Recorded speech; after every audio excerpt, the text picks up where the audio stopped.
The 1990s were a terrible decade for the former Soviet Union and subsequent Russian Republic.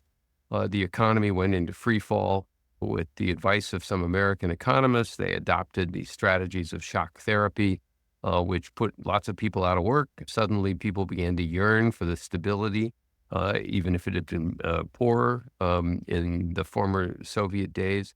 A bunch of oligarchs got very, very, very rich. Boris Yeltsin proved to be a not particularly good or vigorous leader as well. So you have a society that has now gone through a wrenching process of social transformation where nothing is working out very well for them. And not surprisingly, the allure of being part of the West, of embracing capitalism, et cetera, began to tarnish, very quickly.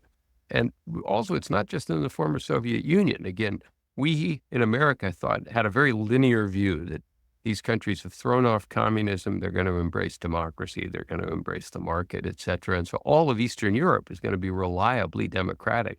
We need to help it a little bit, bringing it into NATO, getting these countries into the EU will solidify it.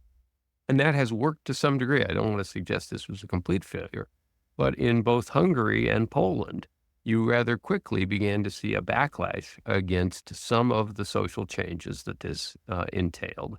The resurgence of very powerful national feelings, the resistance to Brussels as a part of the EU or the United States, to pushing these countries to change some of their own practices and values. And eventually, and this is somewhat later, a growing fear of migration, losing the national essence, not surprisingly, given that their own political histories were very different than ours.